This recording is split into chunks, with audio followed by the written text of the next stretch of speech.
Assalamualaikum warahmatullahi wabarakatuh. Salam sejahtera untuk kita semua.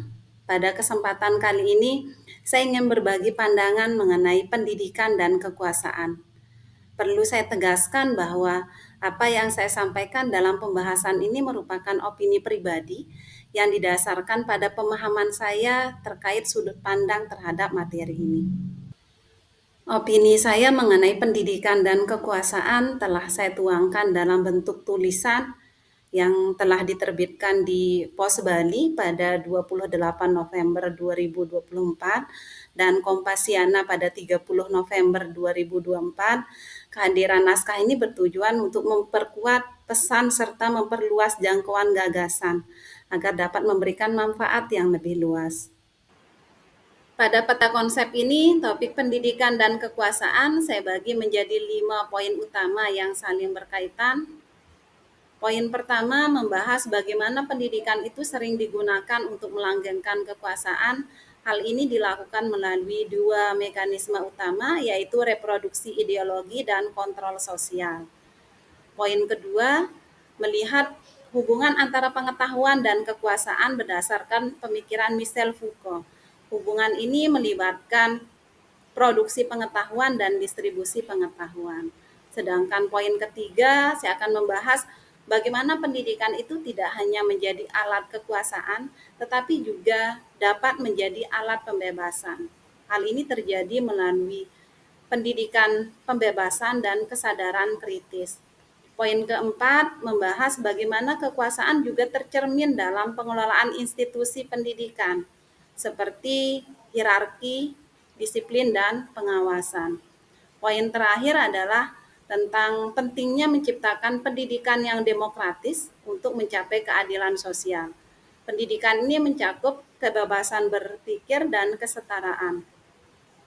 Dalam video ini saya akan membahas lebih lanjut mengenai hal tersebut dan bagaimana pendidikan itu dapat menjadi alat untuk memperkuat atau melawan kekuasaan. Pendidikan sebagai alat kekuasaan. Pendidikan sering digunakan untuk melanggengkan kekuasaan melalui dua cara utama, yaitu reproduksi ideologi. Pendidikan menanamkan nilai dan ideologi yang mendukung kekuasaan. Contohnya, pada masa penjajahan Belanda, sistem pendidikan itu dirancang untuk membuat rakyat pribumi menerima penjajahan sebagai sesuatu yang wajar.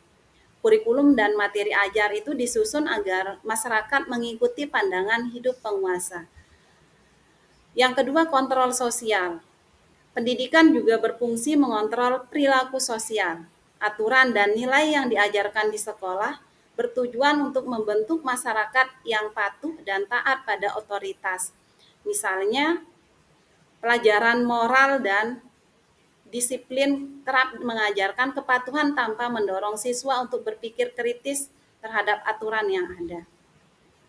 Hubungan antara pengetahuan dan kekuasaan. Pemikiran ini berdasarkan pada konsep yang dikemukakan oleh Michel Foucault, seorang filsuf Prancis yang sangat berpengaruh dalam bidang ini. Foucault menjelaskan bahwa pengetahuan itu tidak pernah terlepas dari kekuasaan. Pengetahuan yang kita terima itu dipengaruhi oleh siapa yang berkuasa dalam masyarakat. Ada dua hal utama yang perlu kita pahami tentang hubungan pengetahuan dan kekuasaan. Yang pertama, produksi pengetahuan.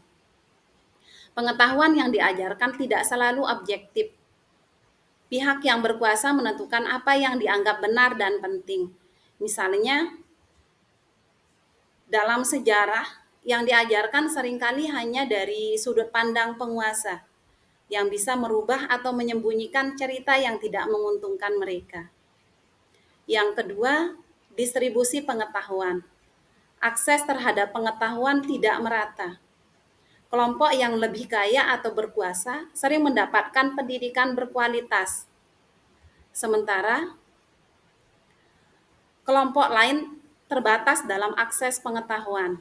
Ini menciptakan kesenjangan sosial di mana yang berkuasa itu dapat mempertahankan posisinya, sementara yang kurang beruntung itu akan tertinggal. Meskipun pendidikan itu sering digunakan sebagai alat kekuasaan, ada sisi lain yang tidak kalah penting, yaitu pendidikan juga bisa menjadi alat pembebasan atau emansipasi.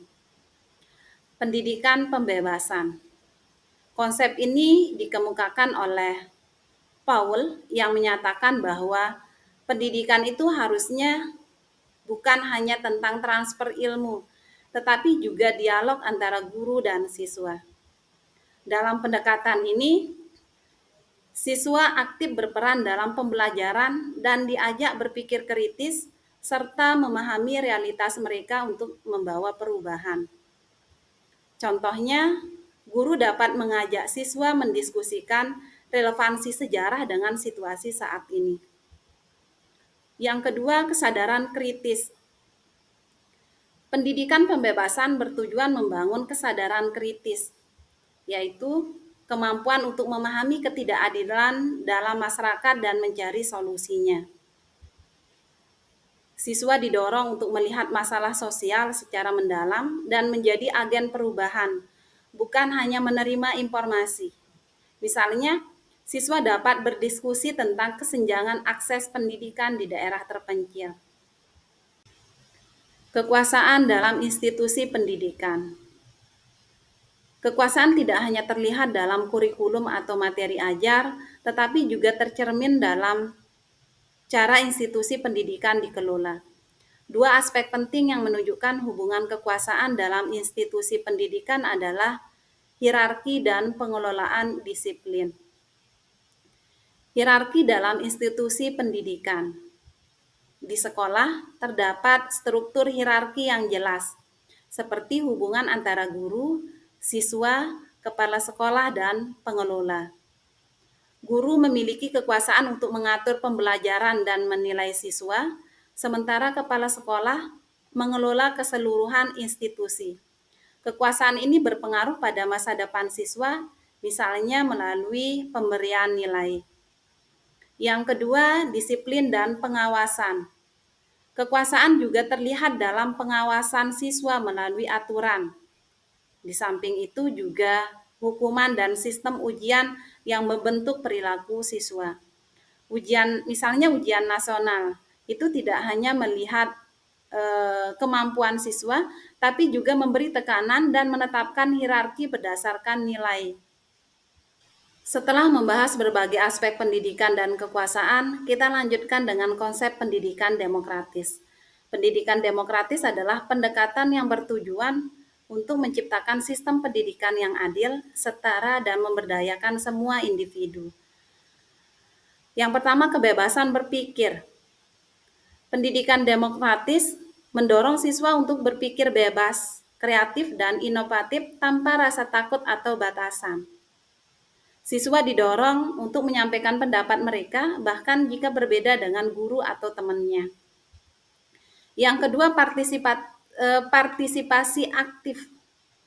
Siswa terlibat aktif dalam proses pembelajaran seperti melalui diskusi kelompok atau proyek. Mereka tidak hanya menerima informasi, tetapi juga berperan dalam merancang dan mengevaluasi pembelajaran. Yang ketiga, kesetaraan. Pendidikan demokratis itu memberikan akses yang sama untuk semua siswa tanpa memandang latar belakang sosial atau ekonomi, agar semua memiliki kesempatan yang adil untuk berhasil melalui pendidikan. Pendidikan demokratis itu berfokus pada kebebasan partisipasi dan kesetaraan untuk menciptakan sistem pendidikan yang adil dan memberdayakan. Dapat disimpulkan bahwa pendidikan adalah alat yang memiliki dua sisi. Di satu sisi, pendidikan dapat digunakan untuk melanggengkan kekuasaan, misalnya dengan membatasi akses terhadap pengetahuan atau menanamkan nilai-nilai tertentu yang menguntungkan kelompok tertentu. Namun di sisi lain, pendidikan juga memiliki kekuatan untuk memberdayakan. Pendidikan dapat membuka pikiran, meningkatkan kesadaran kritis, dan mendorong individu untuk melawan ketidakadilan. Inilah yang disebut dengan pendidikan pembebasan, di mana siswa tidak hanya menerima informasi, tetapi juga belajar untuk memahami dunia secara lebih mendalam dan mencari solusi atas permasalahan yang ada.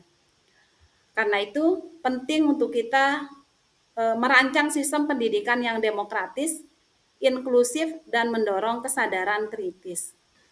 Sekian dari saya, semoga apa yang telah saya sampaikan ini bermanfaat. Terima kasih atas perhatiannya. Wassalamualaikum warahmatullahi wabarakatuh. Jangan dulu lelah, yakin semua indah. Pejamkanlah mata, padanya kita bersama.